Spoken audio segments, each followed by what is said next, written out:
Alright, so I got this TV just before Christmas. I've been using it for several weeks now, so I finally wanted to give my review and my thoughts on this TV. First off, it doesn't have any buttons on the TV itself, so you can only turn it on via the remote. So there's the power button right there, and you'll point it at the middle bottom of the TV, and it'll come on pretty quick.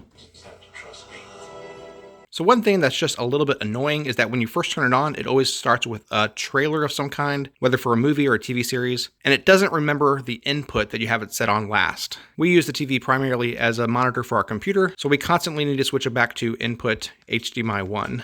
So that is a little bit annoying. While we're talking about the remote though, there are some cool things about it, and if you've used Fire TVs before, you can see where I'm going with this. I really like that you can speak to your TV by holding this button. Play a show on YouTube. Getting that from YouTube. Of course, I didn't really say anything specific just now, so it's just going to bring up the YouTube app.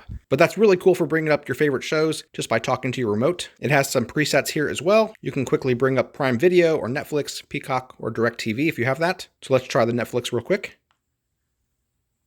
And it quickly brings up that app. I haven't installed it just yet, so anything that you want to use, you do need to download it. Like I said, we primarily use this as a monitor, so we actually use all of our Netflix through the computer. But if you're going to be using this as a smart TV primarily, that's a really cool feature. Via the settings, you can do things like display mirroring, bring up your different apps, have a sleep timer. I did change the picture mode on this. I did not like the standard picture mode. There are all kinds of settings that you can change here so that you can have just the right look, just what you're going for. But the thing that I changed actually was the picture mode. I thought that the standard mode was just a little bit too dark, and I like the natural mode so much better. The colors just seem to be a little bit brighter. They pop a little bit more. So I recommend that. One thing that I did have a little bit of disagreement with my family about was whether a 4K TV is really that much better than 1080p TV. Personally, I really like the difference. I think the quality is much better. You can see the fine details of all the pixels, and it's just a much sharper image. But some people genuinely can't tell a difference between 1080p and 4K, so everyone needs to make their own decision there. Now, we use a soundbar here just because our living room is so big. It takes a lot of volume to cover this room, and that soundbar really does put out a lot of volume.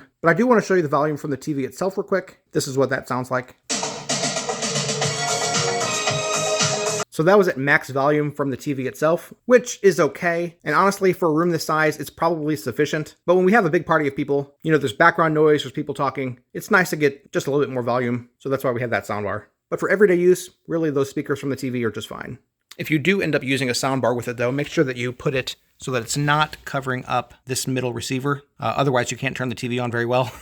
Our soundbar just fits behind there, so we still have this receiver exposed to pick up the remote control infrared. Looking at the back of the TV here, you can see a spot to plug in cable, AV cord if you have one, then of course your HDMIs. You got 4 of those, and then a USB as well. That can power like a Chromecast if you have one, that kind of thing. It also has this button, kind of looks like a TV with antennas. If you push that, it goes to this, standard looking cable setup, and you can scroll through it as if you had cable, which is kind of cool. We don't even have cable, but you can kind of see various things that they pick out on various channels, and then click through as if you had cable, and it'll bring up on the correct service. That's pretty cool. So no matter what streaming service you have, this plays well with all those things. You got the quick links to Netflix, Prime Video, Freevee, YouTube, or even the news.